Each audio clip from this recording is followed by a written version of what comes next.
السلام علیکم ورحمۃ اللہ وبرکاتہ۔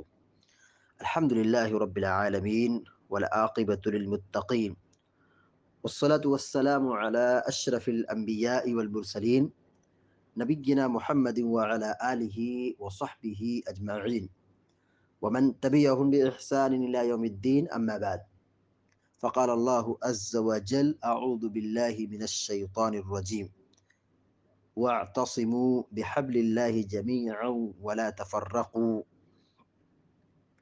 سورہ آل عمران کی آیت نمبر 103 کا ابتدائی حصہ ابھی آپ کے سامنے پڑھا گیا ہے۔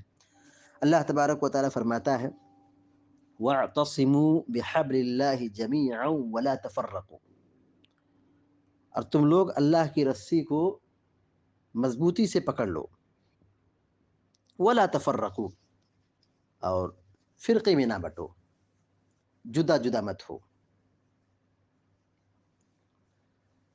دیکھیے اللہ تبارک و تعالیٰ نے یہاں پر ہم سب کو اس بات کا حکم دیا ہے کہ ہم اللہ کی رسی کو یعنی قرآن و حدیث کو مضبوطی سے پکڑ لیں، اور مزید اللہ تعالیٰ نے تاکیدی حکم دیا ہے مضبوطی سے پکڑ لو، پھوٹ نہ ڈالو، دین میں اختلاف مت کرو، فرقے فرقے نہ بنو۔ پہلے اللہ تعالیٰ نے اہل ایمان کو خطاب کر کے تقوی کی تعلیم دی، تقوی کا حکم دیا، اور تقوی کی تعلیم کے بعد، تقوی کے حکم کے بعد کتاب و سنت کو مضبوطی سے تھامنے کا حکم دیا ہے، کیونکہ تقوی اور تمسک بالکتاب والسنہ، مضبوطی سے دین اور شریعت کو پکڑنا، اللہ کی رسی کو مضبوطی سے پکڑنا اور تقوی اختیار کرنا، یہی نجات کی اصل بنیاد ہے، نجات کی اصل بنیاد ہے۔ یعنی اگر آدمی کو دنیا و آخرت میں نجات چاہیے، تقوی اختیار کرے، دنیا و آخرت میں نجات چاہیے تو وہ اللہ کے دین سے جڑ جائے، مضبوطی سے دین اور شریعت کو تھام لے۔ اور جس قدر زندگی میں یہ تمسک بالکتاب ہوگا، اللہ کی شریعت کو مضبوطی سے پکڑنا ہوگا، تقوی اختیار کرنا ہوگا، اتنا ہی آدمی فتنوں سے اور اختلاف سے محفوظ رہے گا۔ اور اگر یہ تقوی نکل جائے زندگی سے اور آدمی اللہ کی رسی کو مضبوطی سے نہ پکڑے، تقوی چھوڑ دے، رسی کو پکڑنا چھوڑ دے، قرآن و حدیث کو چھوڑ دے، بہت اختلاف میں داخل ہوگا، بڑے انتشار میں داخل ہوگا، بڑے فتنے میں داخل ہوگا، فرقے بنیں گے، لوگ جدا جدا ہو جائیں گے۔ اس لیے اللہ رب العالمین نے ہم سب کو اس بات کا حکم دیا ہے کہ ہم اللہ کی رسی کو مضبوطی سے پکڑ لیں۔ اہل علم کہتے ہیں الاعتصام هو التمسک ما یعصمک، اعتصام اس چیز کو مضبوطی سے پکڑنے کو کہتے ہیں جو تمہیں بچائے۔ اعتصام مطلب کیا ہوتا ہے کہ آدمی مضبوطی سے اس چیز کو پکڑ لے جو اس سے بچائے، حفاظت کر سکے۔ یہاں اللہ رب العالمین نے رسی کیوں کہا؟ لاٹھی، لکڑی یا کوئی اور پتھر، مضبوط چیز، چٹان، ان سب چیزوں کو پکڑنے کا حکم نہیں دیا ہے۔ اللہ نے کہا رسی کو پکڑ لو، کیونکہ رسی ہی ایسی چیز ہے جو بہت ساری چیزوں کو اکٹھا مضبوطی سے باندھ دیتی ہے، بہت ساری چیزوں کو اکٹھا مضبوطی سے جکڑ دیتی ہے، باندھ دیتی ہے۔ تو اللہ کی رسی کو مضبوطی سے تھام لو، اس کا کیا مطلب ہے؟ دین اور شریعت پر مضبوطی سے جم جاؤ، قرآن و حدیث کو مضبوطی سے پکڑ لو۔ شیخ سعدی رحمۃ اللہ علیہ اس آیت کی تفسیر میں لکھتے ہیں وَاعْتَصِمُوا بِحَبْلِ اللَّهِ جَمِيعًا وَلَا تَفَرَّقُوا، تم لوگ اللہ کی رسی کو مضبوطی سے پکڑ لو اور اختلاف نہ کرو، فرقے میں نہ بٹو۔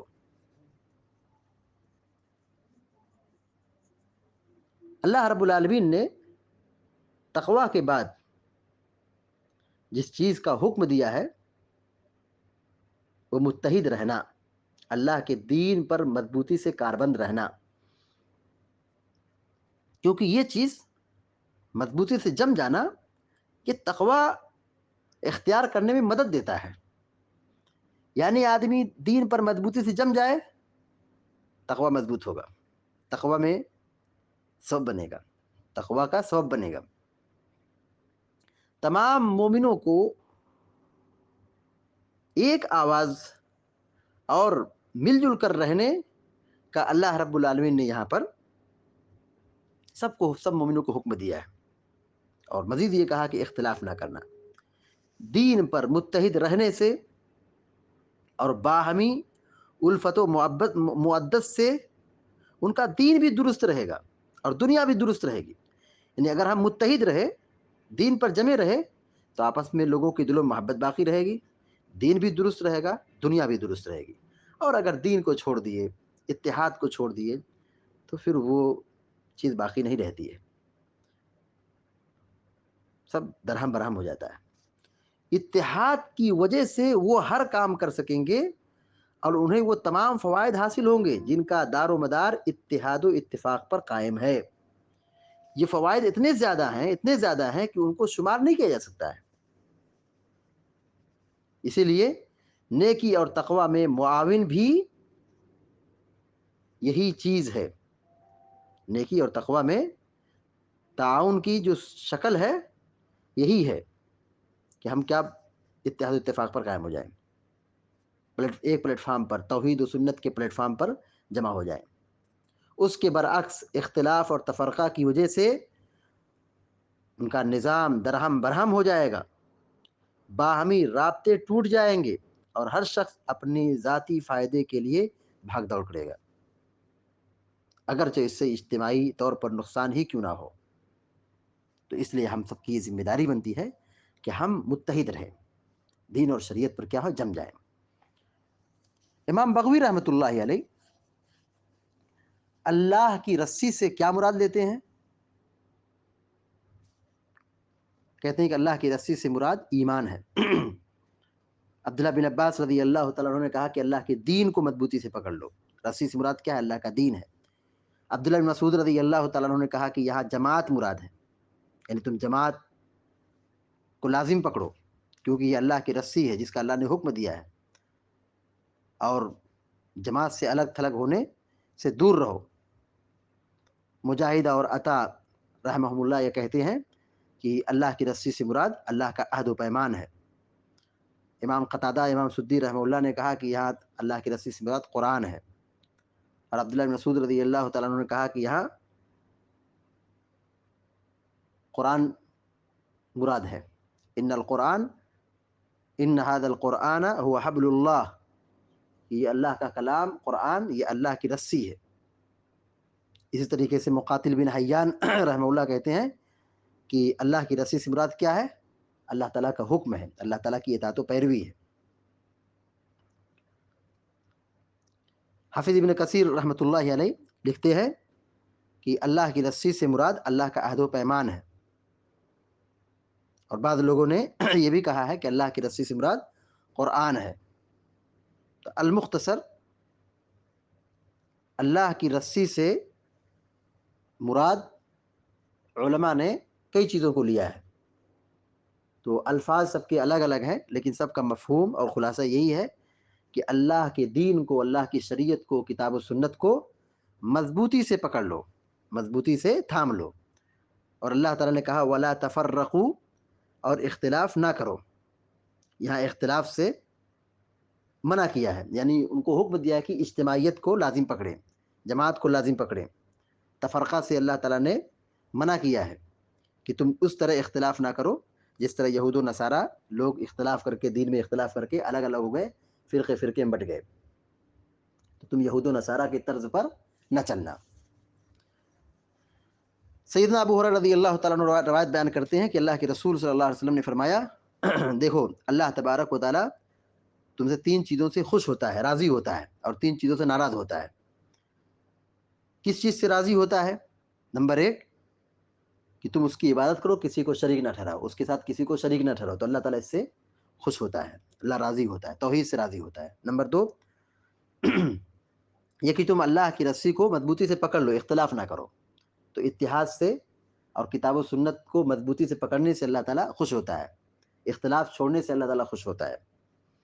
اور نمبر 3 ہے وَأَن تَنَاصَحُوا مَن وَلَّاهُ اللَّهُ أَمْرَكُمْ، کہ تم خیر خواہی کرو، آپس میں خیر خواہی کرو جس کو اللہ نے تمہارے معاملے کا ذمہ دار بنایا ہے. یعنی تمہارے جو ذمہ دار ہیں، ولاۃ امور ہیں، امام وقت ہیں، امیر ہیں، تو ان سب کی آپ قدر کرو، ان کی عزت اور احترام کرو، ان کی اطاعت و پیروی کرو، تو اللہ تعالیٰ اس سے بھی خوش ہوتا ہے. وَيَسْخَطُ لَكُمْ ثَلَاثًا، اور 3 چیزوں سے اللہ ناراض ہوتا ہے، غصہ ہوتا ہے. نمبر 1 قیل و قال، نمبر 2 کثرت سے سوال کرنا، بیجا سوال کرنا، اور نمبر 3 اور یہ آخری ہے مال ضائع کرنا. تو اللہ کے نبی صلی اللہ علیہ وسلم کی تعلیمات پر، شریعت کی تعلیمات پر، سنت کی تعلیمات پر مضبوطی سے چلنے سے اختلاف ختم ہوتے ہیں. مگر افسوس کا مقام ہے کہ آج جب سنت کی بات کی جاتی ہے، توحید کی بات کی جاتی ہے، تو کہتے ہیں کہ توحید مت بیان کرو، سنت مت بیان کرو، اس سے انتشار پیدا ہوتا ہے. سوچئے جو اختلاف کو ختم کرنے کا آلہ ہو، اختلاف کو دور کرنے کی چیز ہو، اس کو لوگ بھلا بیٹھے اور کہیں کہ نہیں سب لوگ ایک پلیٹ فارم پہ آ جاؤ، اختلاف مت کرو. یہ خود اختلاف کر رہے ہیں توحید کو چھوڑ کر کے، یہ خود اختلاف کر رہے ہیں سنت کو چھوڑ کر کے. سنت کی دھجیاں اڑانے سے، توحید کو نہ بیان کرنے سے کبھی بھی اتحاد نہیں ہو سکتا ہے. اللہ کے نبی صلی اللہ علیہ وسلم نے فتنوں کا ذکر فرمایا، اختلاف اور انتشار کا ذکر فرمایا. صحابہ کرام نے جب پوچھا کہ اختلاف ہوں گے تو اس کا حل کیا ہے، ہم کیسے فتنوں سے بچیں، ہم کیسے اختلاف سے محفوظ رہیں، آپ نے فرمایا فعلیکم بسنتی وسنت الخلفاء الراشدین المہدیین تمسکوا بها وعضوا علیها بالنواجذ وإياكم محدثات الأمور فإن كل محدثة بدعة وكل بدعة ضلالة وكل ضلالة في النار. آپ نے نصیحت فرمائی، کہا میری سنت کو، صحابہ کی منہج کو، خلفاء راشدین کی سنت کو مضبوطی سے پکڑ لو، داڑ کے دانت سے جکڑ لو، اختلاف نہ کرو، جکڑ لو اس کو مضبوطی سے پکڑ لو. اور خبردار یاد رہے دین میں نئی نئی چیزوں کو ایجاد کرنے سے بچو، کیونکہ یہ دین میں ہر نئی چیز بدعت ہے، گمراہی ہے، جہنم میں لے جانے والی ہے. تو سنت کی پیروی اور شریعت کی پیروی اور پیارے نبی صلی اللہ علیہ وسلم کی تعلیمات کی پیروی، یہ اختلاف سے بچاؤ کا حل ہے. دیکھیے پیارے نبی صلی اللہ علیہ وسلم کی وفات ہو گئی، کتنے اختلافات صحابہ کرام میں ہوئے، وفات کے متعلق اختلاف، خلافت کے متعلق اختلاف، تدفین کے متعلق اختلاف، مگر سارے اختلافات ختم ہوئے کس بنیاد پر؟ اصل کی طرف لوٹنے کی وجہ سے. اصل کیا ہے؟ قرآن و حدیث ہے. قرآن و حدیث کی طرف لوٹنے سے، مضبوطی سے دین اور شریعت کو پکڑنے سے اختلاف کا خاتمہ ہوتا ہے، اختلاف دور ہوتا ہے. لہذا ہم اگر چاہتے ہیں کہ ہم دنیا میں سعادت حاصل کریں، آخرت میں کامیابی حاصل کریں، نجات پائیں، تو ایک ہی حل ہے، تقویٰ کے اختیار کرنے کے ساتھ ساتھ ہم اللہ کی رسی کو، اللہ کے دین کو، اللہ کی شریعت کو مضبوطی سے پکڑ لیں، دین میں اختلاف پیدا نہ کریں. اللہ تعالیٰ سے دعا ہے کہ اللہ تعالیٰ ہم سب کو، آپ سب کو نیک عمل کی توفیق عطا فرمائے، آمین یا رب العالمین. وصلی اللہ علی نبینا محمد وسلم تسلیما کثیرا. السلام علیکم و رحمۃ اللہ وبرکاتہ.